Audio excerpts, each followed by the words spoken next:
Bismillahirrahmanirrahim.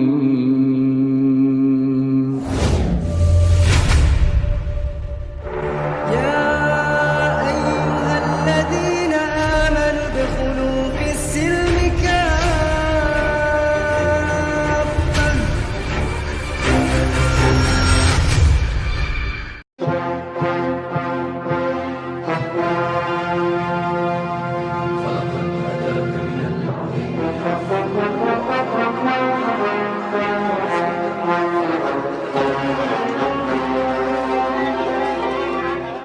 Nah, jadi gini loh Alberto, kamu kayaknya sebenarnya Uni tahu kamu tuh sudah menangkap poin Uni, karena gue pikir lu bukan orang bodoh coy, ya. Cuman karena bicara tentang dogma, kalau lu tentang karena lu punya dogma, punya doktrin dan ya itu harus dipertahankan, ya.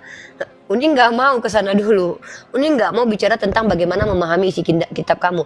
Kita bicara di sisi luar dulu. Bagaimana cara membuktikan bahwa kitab kamu itu kredibel. Nah, kamu tadi bicara tentang kanonisasi loh. Nah, ketika kamu bicara tentang kanonisasi, kamu bilang harus parameternya ada. Nah, pertanyaan Uni, dari mana kamu bisa membuktikan bahwa pemilik otoritas pengkanon kitab kamu itu standarisasinya sesuai dengan yang diinginkan Yesus? Itu yang kita bahas dulu gitu loh. Kita ngapain bahas dogma? Tahu ini kitab kredibel atau enggak gitu. Karena kamu anak kuliahan, brother. Kecuali, sorry to say, Uni bilang, Uni akan selalu melayani orang-orang dengan dogmanya. Dan itu pun biasanya dogmanya itu kalau nggak bertentangan dengan akal, kalau nggak bertentangan dengan kitab sucinya. Kenapa Uni layani? Karena mereka tuh bukan anak sekolahan, bukan orang kuliahan, tapi mereka adalah jemaat awam yang sudah ke doktrin. Jadi harus ikut cara berpikir mereka kalau untuk berdiskusi dengan orang-orang seperti itu. Tapi karena tadi, bener nggak Fandi? Dia kan ngaku S2 ya, kuliah kan? Iya. Nah, jadi Uni mau kita itu sesuai dengan si. Kalau nggak gitu kamu ngapain kuliah coba? Uni berarti nggak menghargai kamu dong kalau Uni membawa kamu sama seperti jemaat awamnya. Nah, jadi kalau Uni ditanya tentang kitab suci Uni, transmisinya, epistemnya, Uni bisa menjawab deh. Siapa, di mana, bagaimana, apa, dan Uni bisa kasih proof buat kamu menggunakan data dan literasi. Uni, dari mana Al-Quran itu? Nah, dalam istilah dogma, kalau kita bicara dogma tentang sesuatu yang di luar nalar, beyond logic, yang tak terindra, itu kita dogmatis. Tapi dogmatisnya kita itu dogmatis yang tidak bertahan lama. Karena ketika kita pertama percaya dengan dogma itu, tapi kita harus membuktikan dogma itu sepanjang hidup, seumur hidup. Ya, itu yang disebut dengan apa? Pembuktian ibadah apa? Ibadah seumur hidup itu. Kami diperintahkan ini dulu. Nah, setelah kami kerjakan, gini loh, ya, ini dogma diturunkan nih, bahwa Allah itu Tuhan, kamu harus begini untuk mendapatkan kebahagiaan di dunia. Nah, Uni kan nggak percaya tuh. Ya udah nggak apa-apa. Tapi kalau Uni mau mempertimbangkan pakai rasional, oke, gue coba dulu ya. Gue coba dulu nih. Oke, bodoh nggak sih? Oke, bodoh nggak apa-apa deh. Gue coba dulu sholat. Nanti sepanjang perjalanan hidup, baru di situ akan membuktikan apa gue betul-betul tentram atau enggak. Ini namanya pengalaman spiritual. Dan ini tidak bisa ilmiah. Ya.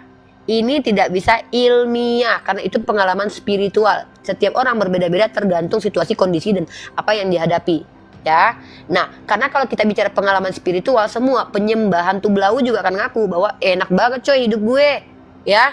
Nah, itu pengalaman spiritual. Tapi pengalaman empiris itu bisa kita masukkan dalam ranah ilmiah karena itu punya metode empiris, bisa terindrakan, masuk logika, bisa didokumentasikan. Nah, itu namanya ilmiah, masuk ke dalam ilmiah karena ilmiah ini adalah apapun yang di ruang lingkup yang mengkaitkan dengan keilmuan, entah menggunakan ilmu sejarah, ontologis, filsafat, ini namanya ilmiah. Lalu kalau kita bicara tentang kekristenan, Kristen mengajukan kepada kami, ada perintah, jadikanlah semua bangsa muridku. Oke, itu perintah Tuhan loh. Tuhan kalian ketika memerintahkan itu, dia kasih kalian bekal apa sih? Apa yang dikasih bekal? Apa kalian punya mukjizat? Bisa nggak kalian merubah air menjadi anggur depan saya? Saya nggak perlu membuktikan kalian itu adalah dari Tuhan loh. Itu kenapa nabi-nabi dahulu itu punya mukjizat? Karena dia berhadapan dengan orang yang tidak dikasih kesempatan dan waktu untuk membuktikan apa yang diucapkan itu benar. Nah, ini konsepnya loh. Nabi menceritakan nubuat. Nubuat itu kalau dibuktikan nanti 3 tahun lagi, 10 tahun lagi, 1000 tahun lagi. Maka supaya membuktikan bahwa Nabi ini benar, dia diperkuat dengan mukjizat. Itu kenapa orang zaman dulu tuh ada yang menjadi pengikut Nabi tersebut, karena dia melihat langsung mukjizat itu. Orang kayak kita nggak ketemu sama Nabi, kita nggak lihat mukjizat, jadi kita nggak bisa percaya begitu cepatnya. Jadi cara kita mempercayai gimana? Kita pakai kaidah ilmiah, karena Uni dan mayoritas manusia akan menggunakan akal untuk menerima kebenaran itu. Gitu loh. Karena kalau sudah bertentangan dengan akal, bertentangan dengan hati nurani, kenapa harus diterima itu? Berarti kebenaran yang disampaikan oleh Tuhan yang kebenarannya itu bertentangan dengan akal dan hati nurani, berarti kebenaran bukan untuk manusia. Karena yang memisahkan manusia dengan hewan adalah hati nurani dan akal. Nah itu dekku, jadi kita fokus dulu di epistem kitab suci. Karena kamu orang kuliah, orang belajar. Saya nggak mau mendudukkan kamu sama seperti jemaat awam. Pertanyaan saya tuh simple. Mari kita sama-sama buktikan. Uni akan jelaskan dalam waktu yang insya Allah tidak terlalu panjang. Menjelaskan bagaimana Uni bisa membuktikan Al-Quran Uni itu adalah perkataan Tuhan satu, dan kedua betul-betul dari Tuhan dua, yang ketiga dan kalian tidak bisa bantah semua statement yang akan aku sampaikan itu, aku pastikan loh. 3 poin ini yang akan aku jelaskan nanti, dan saya juga minta hal yang serupa sama kamu. Karena gini, kalau kitab lu nggak bisa menyamakan, jangankan menyaingi ya, menyamakan posisinya dengan kitab gua, ngapain gua percaya sama kitab lu? Kan gitu dekku. Kalau kitab kamu aja nggak tahu siapa penulisnya, kenapa Uni harus percaya? Kenapa Uni khawatir? Jangan-jangan penulisnya penyesat yang disampaikan Yesus. Jangan-jangan penulisnya orang yang memiliki kepentingan politik untuk mendapatkan jemaat. Jangan-jangan penulisnya adalah ODGJ. Jangan-jangan penulisnya adalah setan, iblis. Bagaimana cara membuktikannya gitu loh? Bahwa kitab suci kamu itu kredibel. Maka Uni bisa buktikan. Itu dulu kita bicarakan deh. Makanya tolong dijawab. Siapa penulis kitab sucimu? Buktikan kalau itu penulisnya. Kedua, siapa yang berpunya otoritas mengkanon? Kalau tidak terjawab itu, izinkan Uni menjelaskan Al-Quran. Nanti kamu silahkan pertimbangkan. Ini yang disebut dengan transfer knowledge dan transfer attitude. Attitude Uni kepada kamu, menghargai kamu sebagai orang yang belajar. Memposisikan kamu sebagai orang belajar. Kalau kata-kata Uni agak sedikit tegas, ya itu karena Uni harus tegas kepada orang-orang yang berhadapan dengan Uni supaya tidak terjadi kesalahpahaman. Ya, ini mohon maaf, ini bukan ada memaksakan kepada kamu, tidak. Tapi Uni mau kamu memanusiakan diri kamu lah. Ya, menghargai diri kamu gitu. Memfungsikan akal sehat dan mengaktifkan hati nurani. Jadi itu yang Uni mau, oke? Uni nggak ngajak kamu jadi Islam loh. Uni ngajak kamu, ayo berteman, ayo Uni temani kamu, sama-sama kita fungsikan akal kita dan sama-sama kita buktikan kalau kita tuh betul-betul berakal. Kalau kita nggak berakal, kita nggak ada bedanya dengan hewan, coy. Jadi mungkin begitu dulu. Silakan kamu tanggapi. Bro Alberto, silakan dek.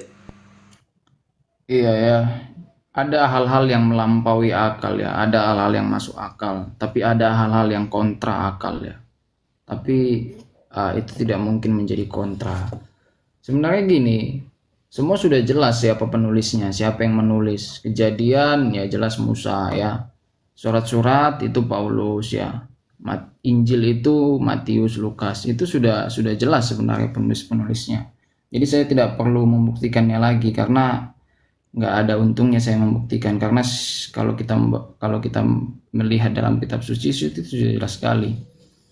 Sebenarnya kanon ini kan artinya bahwa kanon ini kan ukuran ya, atau tolak ukur ya, apakah itu benar atau tidak benar ya.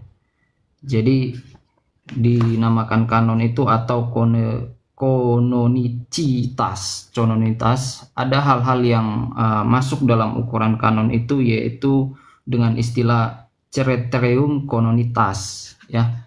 Jadi ada yang dinamakan theopenusti, artinya yang diinspirasikan ya, atau ada juga yang namanya objek ya, theomisti ya. Jadi apa yang diinspirasikan. Jadi membahas tentang Alkitab ya, sebenarnya itu sudah jelas siapa penulisnya. Yang pengkanonnya itu kan sebenarnya saya tidak perlu lagi membuktikan, karena di dalam Bible sendiri sudah membuktikan dirinya sendiri ya gitu ya. Jadi karena kalau kita membahas kanonisasi, saya banyak ada beberapa bahan, cuman ini akan panjang, nggak bisa sepotong-sepotong ya gitu. Karena kanonisasi nanti ada beberapa hal yang menjadi tolak ukurnya gitu. Itu saja sih yang saya, dan saya miskomunikasinya adalah sama sama di tempat ini adalah, sekali lagi saya bukan S2 ya. Saya mau melanjutkan S2, bukan saya udah S2 ya. Dan saya bukan kuliah lagi tapi sudah selesai kuliah ya. Itu yang miskomunikasinya di situ. Ya, silakanlah, Kak. Lanjut. Nah, jadi gini ya, jadi gini. Kalau kita bicara tentang kamu tidak perlu lagi begini begitu, itu diskusi itu bukan masalah perlu buat kamu atau nggak perlu buat kami gitu loh. Tapi diskusi itu adalah adanya pembicaraan dari dialog ya. Dialog itu adanya pembicaraan dua arah. Dimana ketika kita membuat statement itu akan kita buktikan supaya diterima oleh orang. Karena kalau seandainya statement itu tidak perlu dibuktikan, ya mohon maaf nih, apa bedanya dengan dongeng? Apa bedanya dengan malin kundang yang banyak diceritakan orang tapi nggak perlu dibuktikan kebenarannya, brother? Gitu loh. Nah, jadi kembali lagi saya katakan bahwa kalau kamu ceritakan Alkitab itu bisa membuktikan dirinya sendiri, brother. Kan saya sudah ceritakan tadi. Bahkan kalian sendiri, di antara kalian sendiri, scholar Kristen sendiri, itu tidak bisa memastikan penulis Bible itu adalah orang yang jelas. Kenapa saya katakan begitu? Karena saya sendiri adalah orang yang belajar. Ya, saya hampir 6 tahun berada di ruang dialektika ini untuk membuktikan bahwa apa yang kamu katakan itu benar, bahwa Bible itu jelas penulisnya. Nah, ini saya kasih contoh deh. Saya tak mau bicara tuh pakai asumsi ya, kita pakai literasi nih. Nih, kamu tahu tidak bahwa penulis Bible itu tidak jelas itu bukan kami yang bilang, bukan kami yang meragukan, tapi pihak Katolik sendiri. Sementara kalian mendapatkan kanon Bible itu dari Katolik. Nih, ini literasi yang berkali-kali saya kasih dan bahkan divalidasi sama seorang dokter dari Katolik bernama Pak Dr. Antonius ya. Beliau itu dosen yang saya hormati juga lah. Nah, ini kamu lihat nih, ini salah satu data ya, Catholic Identity yang sering saya tampilkan. Yang mudah-mudahan kalau kamu mau membawa antitesis atau mau mengkritisi Catholic Identity ini akan lebih bagus ya, karena kita memang nggak boleh terima gitu aja, kita juga harus kritis.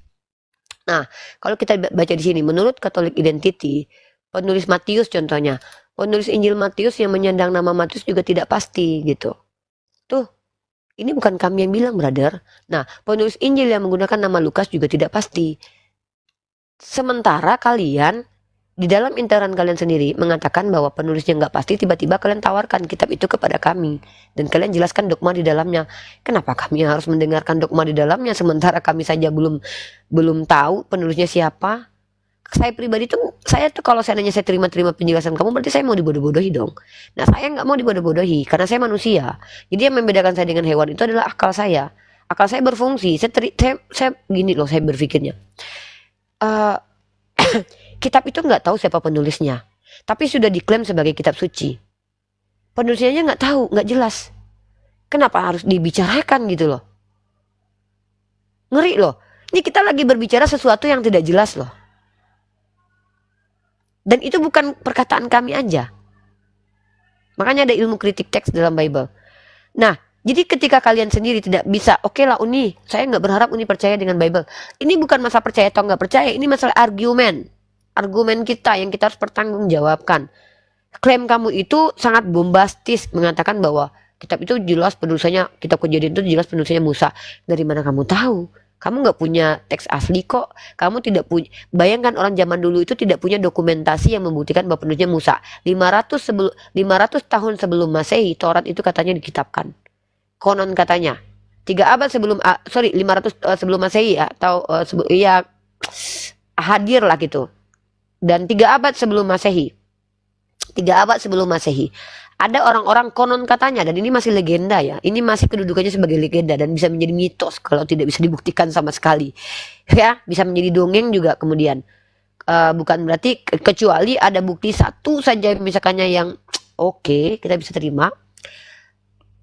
Ada yang mengatakan bahwa teks asli kitab kalian itu berbahasa Ibrani, tapi itu tidak bisa dibuktikan ya.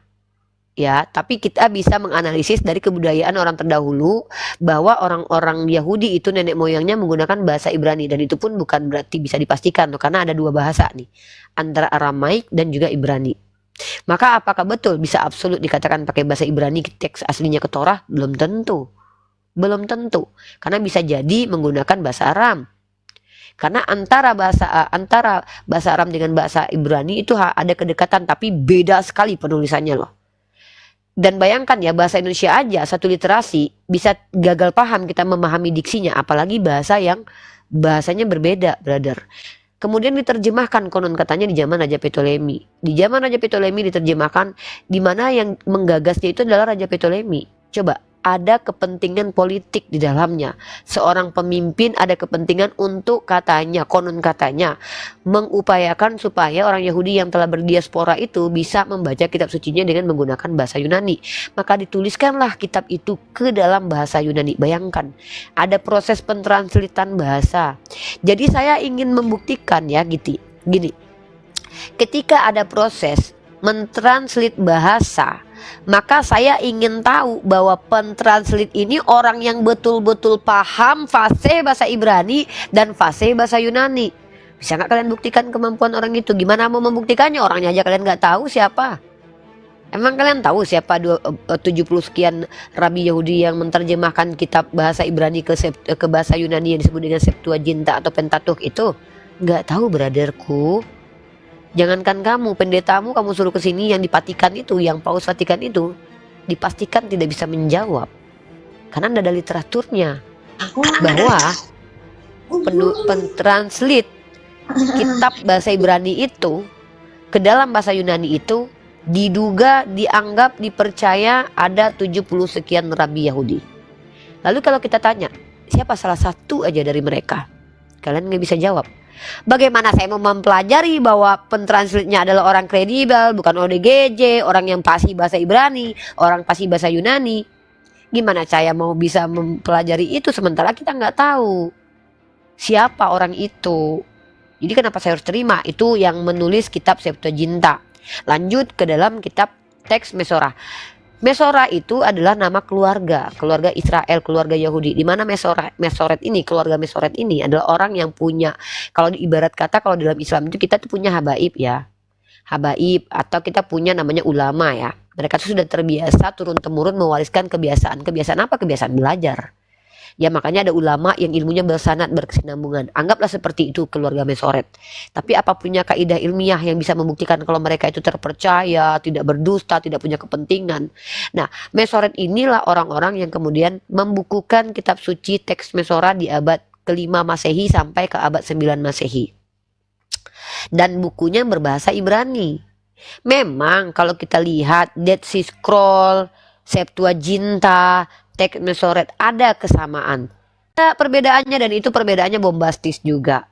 Dan merubah doktrin dan merubah pemahaman dan sudut pandang. Contoh, Septuaginta. Coba kamu lihat dalam kitab Yesaya tentang bukan seorang duta tapi aku sendiri yang akan turun. Yesaya pasal 12 ya kalau tidak salah. Itu kamu gak akan temukan di teks Mesoret. Tapi kamu akan temukan itu di Septuaginta. Kitab Taurat yang berbahasa Yunani yang konon katanya diterjemahkan di zaman Raja Ptolemy yang lebih dulu ada daripada teks Mesorah. Teks Mesorah di dalamnya memuat apa? Malaikat Tuhan. Ini tuh akut banget doktrin yang sedang bertentangan loh. Yang satu bilang Tuhan sendiri yang turun, satu lagi bilang malaikat Tuhan. Maka ternyata implementasi dari perbedaan ini menjadi asbab Yahudi tidak ada yang percaya Tuhan jadi manusia, Kristen percaya Tuhan jadi manusia. Gara-gara dia kan turun sendiri. Ngeri banget loh. Hal sepele satu itu baru satu ayat loh ya, Yesaya. Belum lagi dalam Hosea, belum lagi dalam kitab yang lain, Genesis dan lain-lainnya. Gimana kita mau bicara dogma? Kamu menjelaskan dogma kamu ke saya itu percuma, brother. Karena saya bisa buktikan kitab kamu itu tidak layak diterima sebagai informasi keimanan. Begitu. Jadi kecuali oke, saya sepakat kamu bukan orang belajar, kamu adalah orang yang dogmatis. Ya udah kita maju. Kamu maju untuk diskusi dengan saya, jelasin dogmanya, saya turunkan level saya. Gitu. Saya boleh ngomong ya? Silakan. Banyak ada beberapa poin yang Uni atau kakak salah ya. Sekali lagi saya nggak tahu ya siapa yang mengatakan, saya nggak tahu kakak ambil dari mana ya, yang bahwa yang mengkanon itu orang Katolik. Suka rasanya yang mengkanon itu orang Katolik. Saya nggak kalau kakak punya ini data silakan kasih kalau memang orang yang Katolik itu yang mengkanon. Ya, oke. Dan Aku ganti oke. diksi aku, bukan orang Katolik. Setidaknya Katolik lebih dulu mendapatkan kitab kanon itu daripada kalian Oke, Protestan. oke, Itu ya, oke, sorry ya, oke. sorry ya. Oke, Karena oke. emang nggak tahu siapa pengkanon kitab kalian. Oke, silakan lah. Ya, saya ini ada materi tentang di biologi ya, Alkitab ya. Itu ada 90 halaman kalau kita bisa lihat di sini. Itu akan panjang ya. Makanya saya bilang sifat-sifat Alkitab juga itu banyak ya. Ada yang Alkitab itu tidak mungkin keliru ya. Syarat Alkitab itu menjadi syarat mutlak dan berkuasa dan itu cukup dan terang ya. Tidak mungkin keliru, tidak mungkin salah ya. Ini ada banyak dan yang saya inikan lagi ya sumbernya dari Katolik ya. Katolik tadi ya, dari Katolik apa gitu tadi Uni kakak lihat kan ya. Sedangkan Katolik sama kami aja situ sudah berbeda pandangan ya soal Alkitab, soal doktrin ya. Saya juga tidak mengakui Katolik yang campur aduk banyak kesalahannya juga ya. Ya. Dan kakak bilang juga yang kalau menjelaskan pun orang paus yang ada di sana itu saya bilang ya saya bukan Katolik, saya Protestan, saya nggak peduli siapa paus itu ya. Sekali lagi dan ini debatnya lucu aja gitu loh karena kita kan mau debat soal Alkitab ya yang saya percayai. Kakak saya nggak tahu nyambungnya di mana. Kakak ini mau percayanya di mana soal Alkitab ya itu nggak perlu sebenarnya. Kalau kita berdebat ya buktikan saja bahwa Yesus itu bukan Tuhan atau bukan manusia atau segala macam. Karena kan kita kristologi ya sebenarnya. Karena nggak memungkinkan kalau kakak itu untuk percaya sebenarnya seperti Karena itu. terlalu berat Uni kalau materi ke belakang. Kita turun ya. Ya. Ustaz Alif, oke Ustaz. Oh ya udah kalau ambil kesimpulan seperti itu yang saya nggak sukanya. Kasihan, janganlah diketawain gitu. Itu yang saya nggak gini. Iya, jangan maaf kalau gitu berarti yang materi yang tiba-tiba tadi itu terlalu direndahkan. ringan jadi ambil Enggak. yang agak berat aja. gitu. Yang agak berat aja deh, kita agak berat. Tunggu. Nah, Jangan seolah-olah itu direndahkan. Nggak boleh seperti itu dong. jadi aku ngomong gimana ya? Ya Kedua Allah. kalinya juga salah ya. Serba salah jadinya kita. Nggak di manahnya gitu loh. Saya sekali lagi saya bilang ya. Apa yang menyambungnya? Saya nggak menangkap dari situ gitu loh. Di mana nyambungnya? Kalau Ya kita udah. membahas tentang Nggak ada yang berat Kristus, dan nggak ada yang ringan. Lanjut. ya sudah. Apa masih salah juga? Maaf lah. Lanjut. Pak. Ya udah. Silakan. Ya, saya klarifikasi aja. Kalau yang tadi salah, tidak sesuai dengan pemikiran Anda ya saya bilang. Yang tadi terlalu berat, kita maju aja seperti yang Anda mau, pembahasan ke Yesus, ya nggak apa-apa itu menarik. Tapi ya saya salah ternyata diksinya, ya udah saya ralat, saya ulangi, saya balik. Masih salah juga, ya udahlah nggak apa-apa, semuanya ringan. Semuanya nggak ada yang ringan dan nggak ada yang berat. Kembali kepada kita, lanjut diskusi. Jadi gimana apa yang tadi mau Anda sampaikan, lanjut biar Uni tanggapi gitu. Seperti yang Anda mau, apa yang Anda mau dalam poin diskusi ini, penekanannya di mana, ya silahkan sampaikan, nanti ditanggapi gitu aja Bang. Ya udah, oke. Jadi gini ya, sekali lagi kalau tentang Alkitab itu akan panjang. Saya punya filenya. Ini ada 90 ya, 90 halaman. Karena itu akan panjang.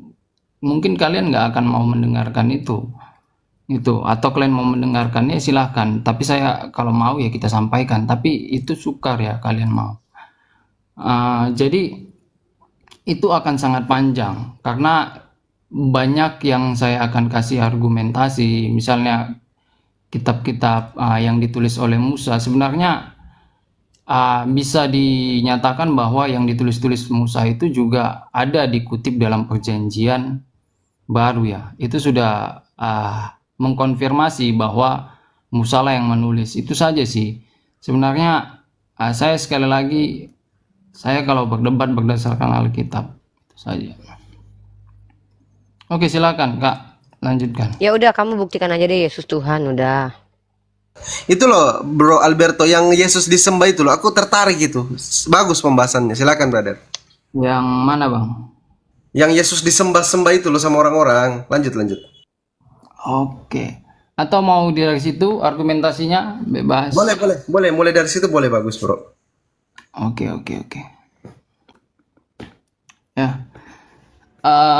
Sebenarnya kami sudah pernah berdebat juga sama Bang Fadil tentang ini ya. Tapi kita kan ini lagi. Ya, tentang penyembahan ya. Saya mengatakan posisi saya, kita boleh menyembah itu hanya kepada Tuhan ya. Apalagi saya yang percaya, saya harus menyembah itu kepada Tuhan. Yang bukan Tuhan tidak boleh disembah. Ya. Yang percaya Tuhan juga tidak boleh menyembah yang bukan Tuhan.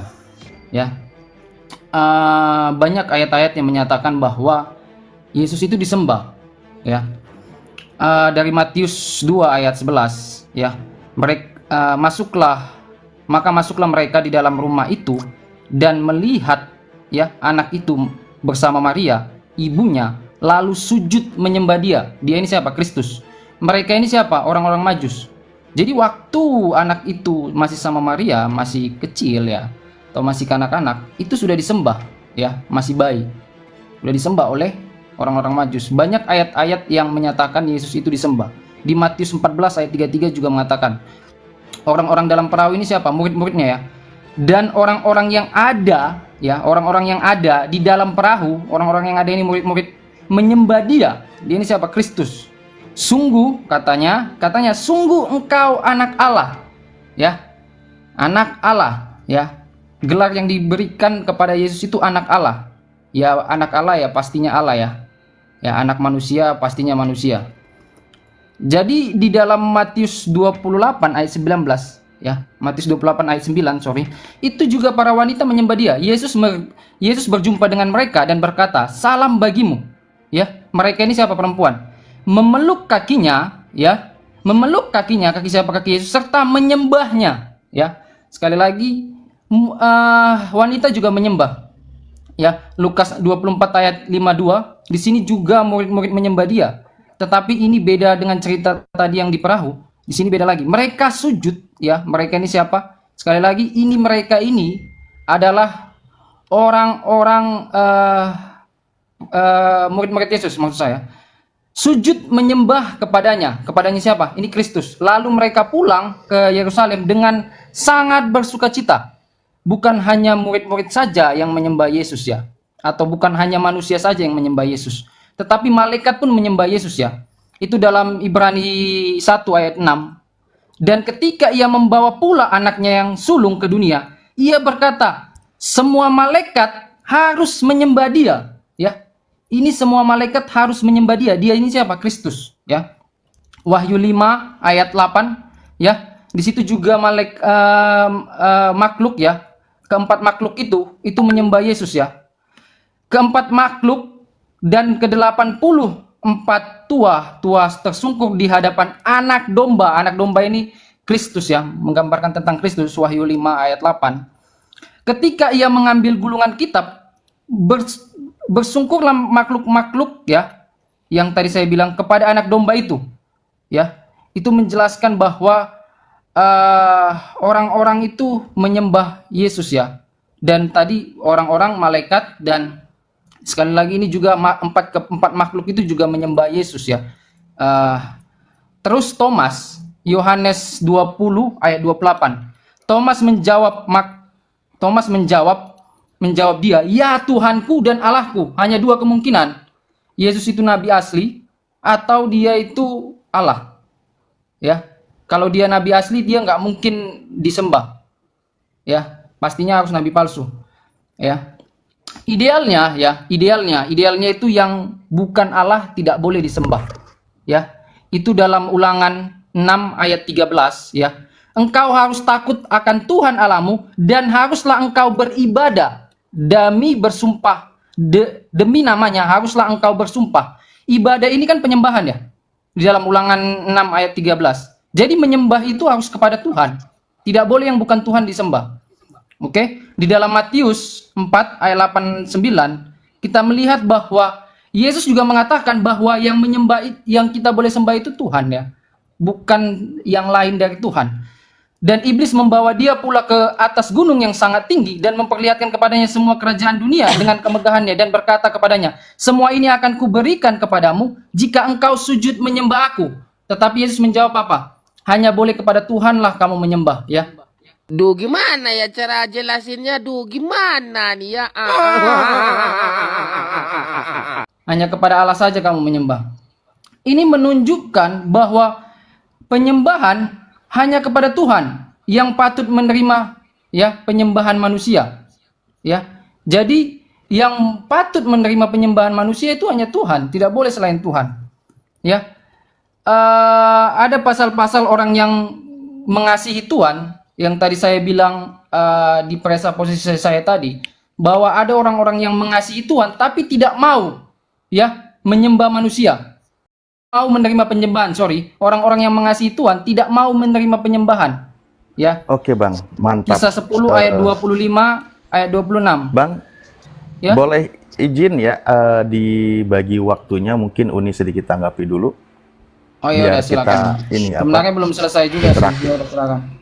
Ya, biar Jangan kita dihabisin, Bang. Nanti jangan di sesi dihabisin. ronde kedua kehabisan narasi nanti, Abang. Iya, nanti nggak ada narasi. Ya, Uni silakan.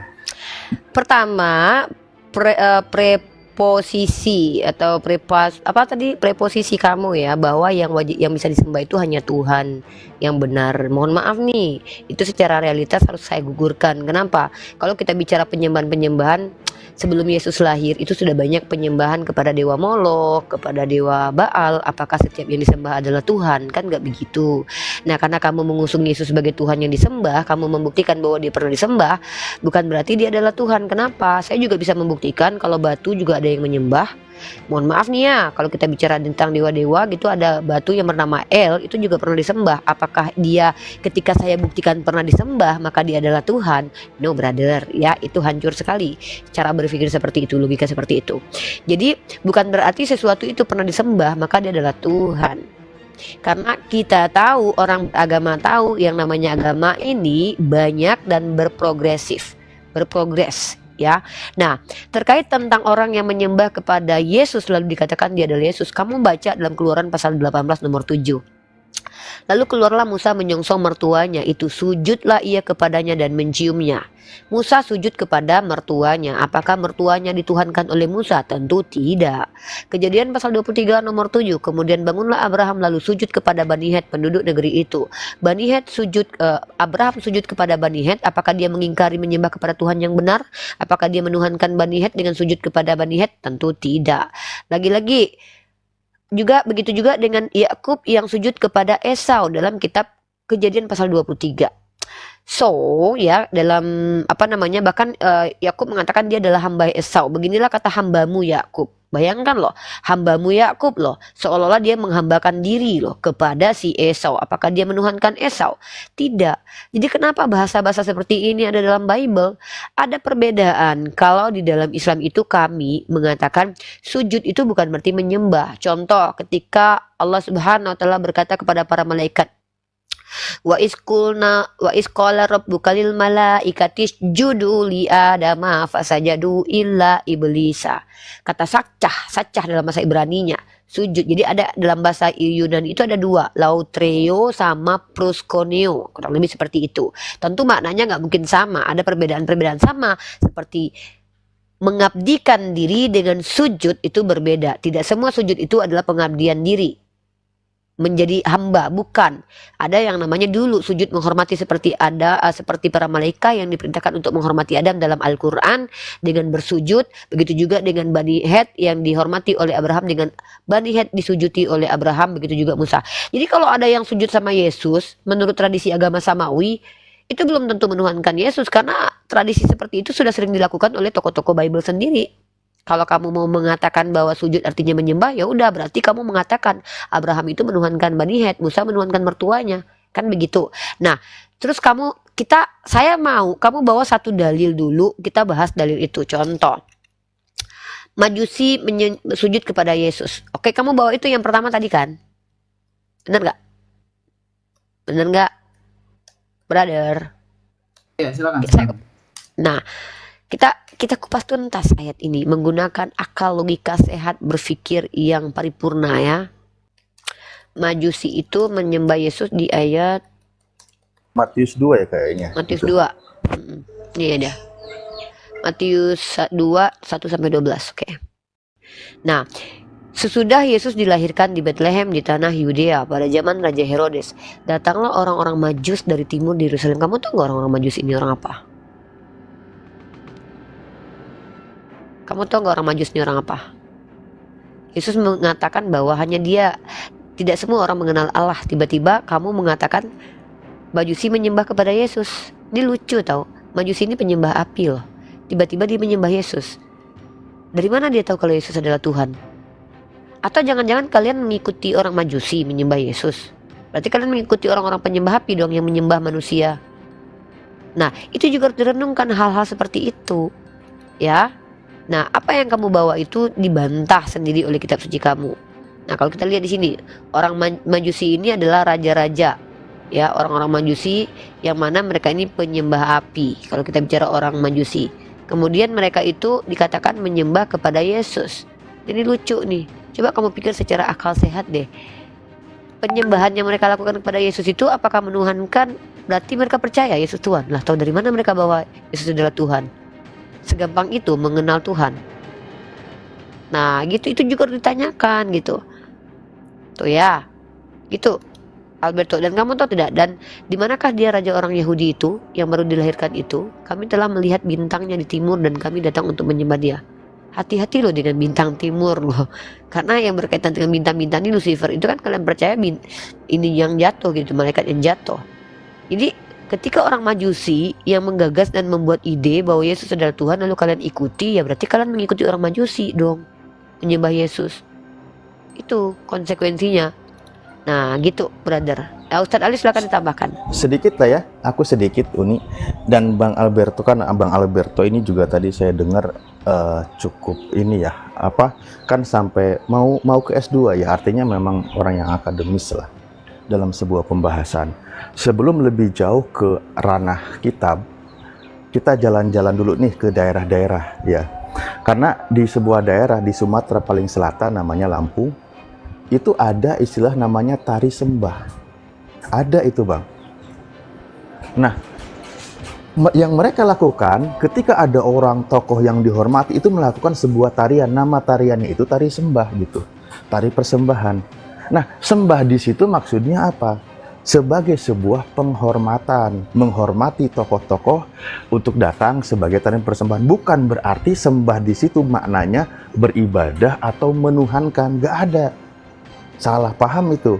Mari kita lihat, mungkin Anda coba buka KBBI. Apa itu sembah atau tari sembah atau persembahan? Di situ ternyata memang maknanya itu adalah sebagai bentuk penghormatan ketika dilakukan kepada manusia. Makanya tadi sekian banyak contoh-contoh itu yang Anda sebutkan itu sebagai sebuah makna penghormatan.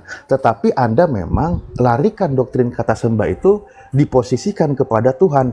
Maka kalau dalam memahami ini engkau pahami sebagai Tuhan, itu akan terjadi banyak benturan dengan ayat-ayat yang diajarkan oleh Yesus itu sendiri. Seperti tadi yang Anda kutip di Matius 4 nomor 10.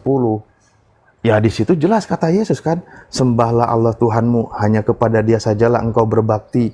Nah ini hanya kepada Dia, berarti sembah di situ yang maknanya sebagai kita penghambaan menuhankan kepada Tuhan gitu loh. Kenapa? Ternyata Yesus di situ mengutip, memang ada, ketika dia katakan ada tertulis, berarti dia mengutip ajarannya Nabi terdahulu, yaitu kitabnya Nabi Musa, di mana dia sebutkan di Ulangan 6 nomor 13. Engkau harus takut kepada Tuhan, kepada Dia haruslah engkau beribadah, dan demi namanya haruslah engkau bersumpah.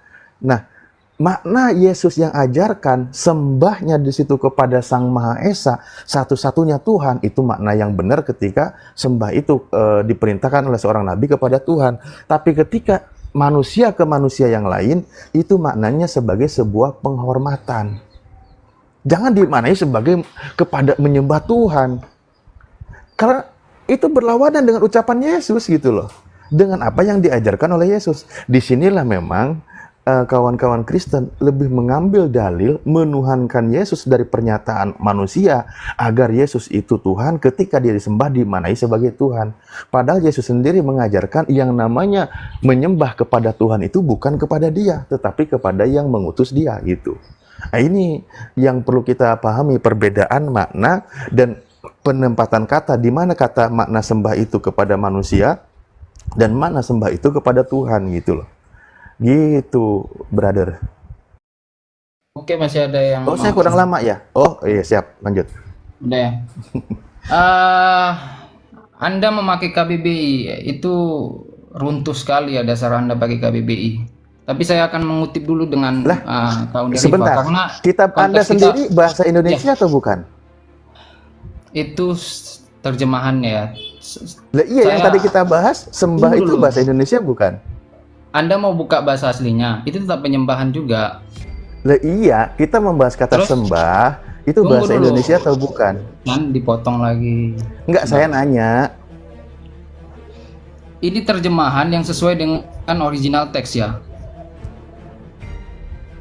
Ya, makna kata sembah di situ. Iya, Ya tunggu. udah, lanjut. Iya. Emang Jadi kata gini, sembah Bang. ada bahasa Yunani? Ah, itu tanda itu. Tanda on. Oke ya. Jadi gini, saya tanggapin dulu ke Kak Unirifa ini ya. Saya tidak pernah mengatakan bahwa yang sujud itu pasti penyembah, ya. Saya tidak pernah mengatakan seperti itu. Tapi Anda mau mengatakan bahwa yang sujud itu menyembah, ya itu argumentasi Anda. Saya tidak pernah mengatakan bahwa yang sujud itu pasti menyembah, tidak ya. Banyak memang di PL itu orang-orang sujud tapi bukan menyembah dalam artian seperti itu. Menyembah itu harus kepada Tuhan. Kita melihat bahwa dalam perjanjian baru tidak boleh yang lagi namanya penyembahan itu kepada manusia ya. Kita melihat ya perjanjian baru Kisah 20 ayat 25 sampai 26. Ia ketika Petrus masuk datang ke Kornelius menyambutnya dan sambil tersungkur di depan kakinya, ia menyembah Petrus. Tetapi Petrus menegakkan dia, katanya, "Bangunlah, aku hanya manusia saja." Ya, ketika Kornelius menyembah Petrus, Petrus menolak. "Saya manusia, jangan kamu sembah saya ya." Ketika di dalam Kisah 14 ya, ayat 37 sampai 17 ya. Di situ ada penyembahan korban ya. Persembahan korban maksud saya ya. Mereka mempersembahkan korban-korban kepada rasul-rasul yaitu Barnabas dan Paulus ya. Dan mereka itu mempersembahkan itu untuk menyembah ya, bernyembah Barnabas dan Paulus. Tetapi apa kata Paulus? "Kami ini adalah manusia biasa, sama seperti kamu." Ya. Di dalam artian di sini Paulus dan Barnabas berarti menolak penyembahan orang-orang Listra dari mereka ya. Malaikat tidak boleh disembah. Kita melihat ya di Wahyu 22 ayat 8 sampai 9, malaikat menolak penyembahan. Yohanes ya. "Aku tersungkur di depan kaki malaikat yang telah menunjukkan semuanya itu kepadaku untuk menyembahnya." Tetapi kata malaikat apa? "Jangan berbuat demikian. Aku adalah hamba sama seperti engkau dan saudaramu." Ya. Berarti yang boleh disembah itu hanya Tuhan ya, nggak boleh selain Tuhan. Orang-orang yang mengasihi Tuhan itu menyembah kepada Tuhan. Kita melihat Daniel ya, Daniel itu kan kalau dia nggak menyembah ya, kalau nggak menyembah Nebukadnezar dia akan dimasukkan dalam perapian. Itu Daniel 3 ayat 5-6. Tapi Daniel menolak ya untuk menyembah ya Nebukadnezar. Akhirnya dia dimasukkan ya ke dalam itu. Herodes di dalam perjanjian baru, sekali lagi di dalam perjanjian baru yang boleh disembah itu hanya Tuhan ya. Ketika Herodes ya meminta ya dirinya untuk disembah, itu Kisah Rasul 20 ayat 20 sampai 25. Herodes menggenakan pakaiannya kerajaan lalu duduk di atas tahtanya dan berpidato kepada mereka ya.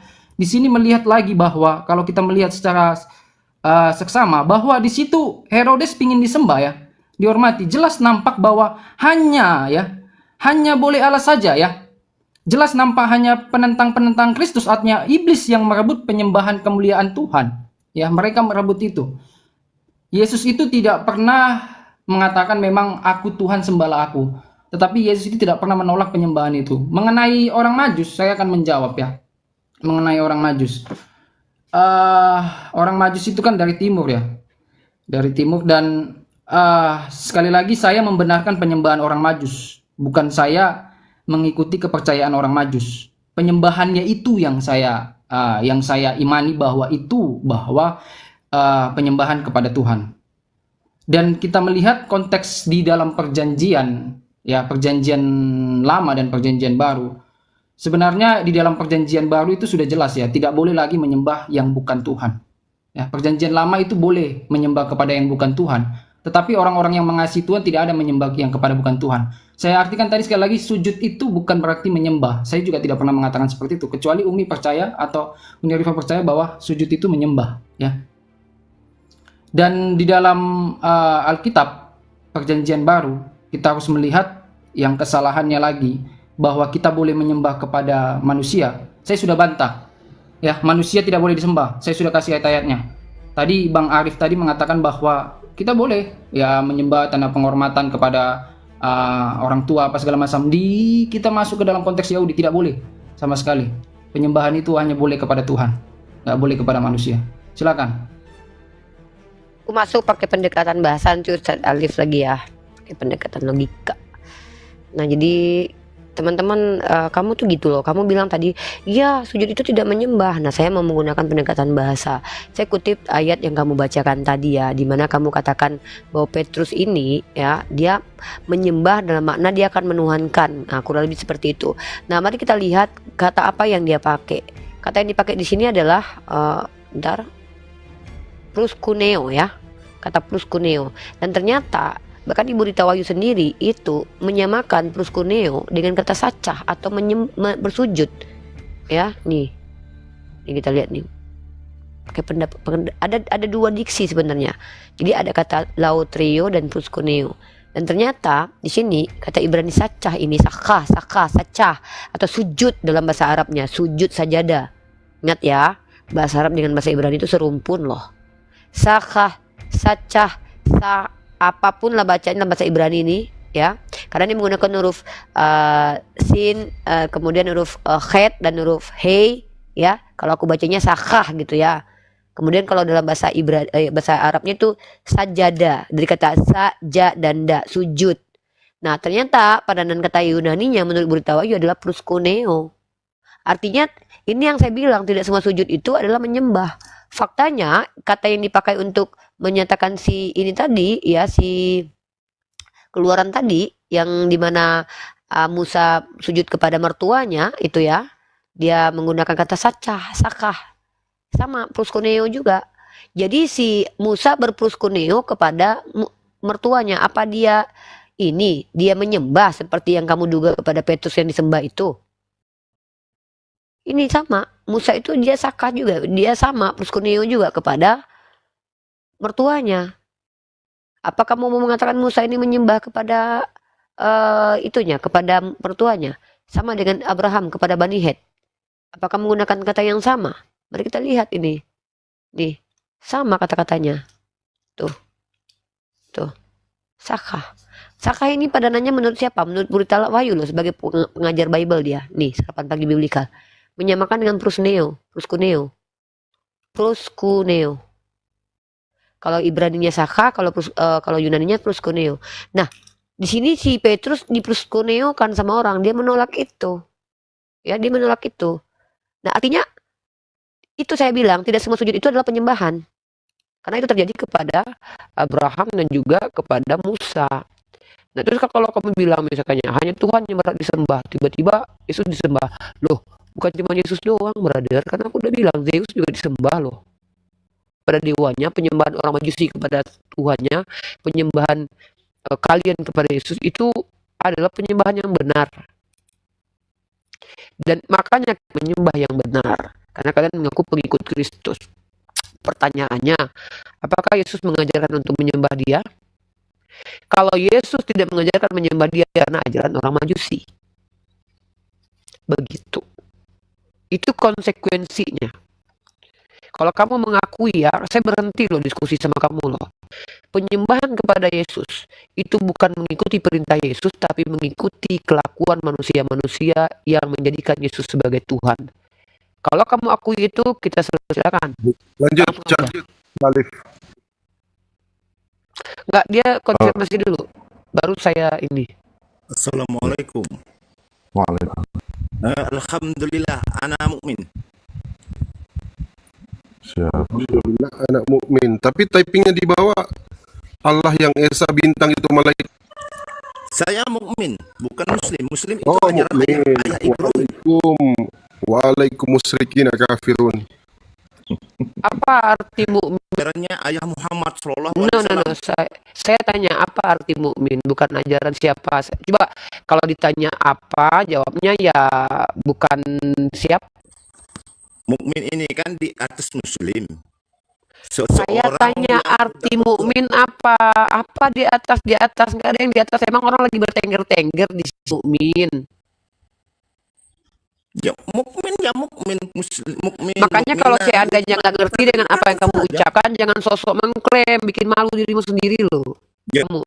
ya Saya kenapa tanya harus kok kamu turun? nanya saya. Turunkan aja Fandi, nggak ada guna. Ya nggak ada Saya nggak guna mau. kali, Pak. Kan.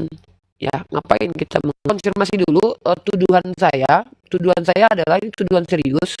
Ya, saya mau kamu konfirmasi, maka itu tidak menjadi tuduhan lagi bahwa penyembahan kepada Yesus bukan. Ini kan klasik sebenarnya. Ya, Zakir Naik juga mengatakan kayak gitu. Cuman, brother, jangan bawa Dokter Zakir Naik. saya katakan, Ini konklusi loh, brother. Konklusi. Biar kita cepat loh, biar kita selesai loh, biar kamu sama Oke. Ustaz Alif loh. Saya mau makan memang siang. tidak ada Yesus memerintahkan untuk Kasih ya. Berarti saya benar teman-teman. Saya mendapatkan poin Alberto. Saya catat loh ini loh. Menyembah Yesus bukan Yesus menolak penyembahan. Memang sama Yesus seperti nggak mengatakan berhala. diri disembah. Berhala Zeus berhala juga menolak nggak disembah. Nggak ada penolakan. Kamu sembah gelas ini, dia nggak akan. Kita harus Loh, masuk ke ini dalam bukan konteks masalah Yahudi. mengapa. Kita Kita masuk bicara ke dalam konteks Yahudi. konteks Yahudi kalau- apa? Lah, yang boleh disembah itu hanya Tuhan. Kita udah selesai. Ya, orang Yahudi mengatakan yang boleh disembah hanya Tuhan. Mana orang Yahudi yang menyembah Yesus? Loh, ya kakak pikir terus yang dengan saya kasih ayat itu murid-murid tidak menyembah? Oh, itu Tuhan. Gini ya. Yesus itu Oh. itu apa? Kalau Yesus Petrus itu tahu bahwa Yesus adalah Tuhan, saya nggak usah sama Tuhan. Ini logika. Siapa yang bilang? Yang bilang Loh. siapa? Ayat Alkitab jelas membuktikan dia kan sebagai pengganti, substansi. Apa Pengganti ini untuk kami. substansi? Siapa yang bilang? Lagi Mana kemana-mana, tertulis? jangan ini Kok- enggak. Astaga, Alkitab itu banyak dari kitab Kejadian sampai Wahyu. Saya bingung kalau kamu bilang Alkitab. Saya harus mencari argumen kamu dan saya harus carikan ayatnya untuk diskusi kita. Saya mau tutup bahwa Alberto dan mungkin saja semua umat Kristen menyembah kepada Yesus bukan Ya, atas perintah Yesus, tetapi lebih- mengikut. Lebih Karena ada percaya, dua. saya lebih percaya murid-murid daripada orang-orang sekarang ya. Ya yang kapan jujur, murid-murid mengatakan Yesus itu Tuhan? Loh, terus pengapa Dia Ini mengatakan ada kalau siapa? waktu Yesus bangkit itu kan murid-murid melihat Yesus kan dan Iya, Thomas. Itu saya tahu. Dengar dulu. Ini sudah saya bahas dengan Pak Pendeta Esra Solo. membaktakan bahwa dia bukan orang Kok tidak Yahudi? bisa membatalkan? Saya sudah katakan bahwa jangankan orang Yahudi, kami Muslim kalau ketemu sesuatu yang mengejutkan, sesuatu yang tidak masuk akal, ya Tuhanku, ya Allahku, Orang yang dia langsung jadi Tuhan. Itu yang saya sampaikan. Saya ketemu Ah, sama terus- orang yang saya anggap terus mati. kamu nggak Dengar bilang, dulu "Ya, sebentar. itu bukan aku." Kok kamu bilang seperti itu? Harusnya kayak Loh, gitu kan? ngapain saya bilang bukan aku? Orang Loh, saya tahu pendapat. Indonesia itu sekali lagi konteks Yahudi tidak seperti itu. Lah, oke, kamu tunjukkan orang Yahudi tidak pernah terkejut mengucapkan nama-nama Tuhan. Kamu tahu tidak? Kalau orang Yahudi, Hosana ke anak Daud. Jadi orang Yahudi itu juga punya kalam-kalam seperti kami. Mereka juga mengucapkan kalam-kalam yang jangan kalian bicara Yahudi kalau bukan Yahudi loh. Saya nggak mau loh. Kalian seolah-olah menjelaskan orang Yahudi, kalian bukan orang Yahudi. Saya nggak jelaskan konteks di mana Thomas itu terkejut melihat yang Saya dia lebih lihat. percaya orang Yahudi ketimbang kakak. Gimana itu? Lah, di mana orang Yahudi menyembah Yesus? Bukti Apa sih? itu. Kalau kakak Udah, menjelaskan orang gini Yahudi aja. bukan Coba Yahudi, aku saya ini bukan satu orang main Yahudi, hikmat kakak sedikit ya. Saya lebih izin, mending iya, pindah iya. ke Yahudi. yang Kristen Oke, oke. satu-satu yang Kristen. Oke, gini, tadi kan Pak Frema itu lebih percaya orang Yahudi. Makanya ketika orang-orang Kristen di sana diludahi kan lagi bawa salib atau apa, itu percaya mereka. Karena itu mereka orang Yahudi begitu kelakuannya gitu Ketimbang loh. dibom, mending diludahin. Ini nge-framing aja. Ya Pak, iya begitu kan faktanya. Iya kan? Anda percaya terhadap orang Yahudi bahwa orang Yahudi itu Iya. suka menghinakan orang Kristen Kalau gitu loh. Yang dia sebut dengan istilah kalau kita tameng gitu. diludahin masih bisa Iya. hidup ketimbang dibom, anak Lah kita iya, meninggal. kan Anda Emang percaya. orang Yahudi jahat-jahat. Emang kalian percaya dengan orang jahat? Lanjut Ustaz. Iyalah, ketimbang Iya. dibom, Kalian itu mending diludahi. kenapa kalian harus Lebih dikit rela risikonya, saya kan? tahu. Kenapa kalian harus rela diludahi sama orang Yahudi? Jangankan diludahi orang Yahudi kalian sanggup, karena menurut kalian diludahi orang Yahudi itu adalah diludahi sama keluarga Tuhan. Jadi kalian mau dijitak sama orang Yahudi nggak dibom apa-apa. pun kita sanggup. Gimana sih? Ya iya wajar, nggak apa-apa. Ini bukan masalah lu terima atau nggak jadi budaknya orang Yahudi. Bener nggak bang? Mending diludahin apa dibom? Kutanyalah dulu kau. Ya Kristen ya diludahi ya dibom juga kan? Iya, Ya udah, dibom keduanya. juga. Iya, kalau bisa memilih, lebih mending ya udah, diludahin nggak- atau ya, dibom. Kita kasih keduanya aja Om. Kita kasih keduanya aja nggak apa-apa. Nah, nggak usah dipilih. Jangan. Kita ambil lah semua nggak apa-apa Iya. ya. Nah gitu. Justru Ya, saya kembali. lebih mending disuruh pindah ke Yahudi ketimbang sama Anda. Hanya omong doang. Siapa yang menerima lu jadi Yahudi? Ini bukan keturunan Bani Israel. Gimana seperti ini?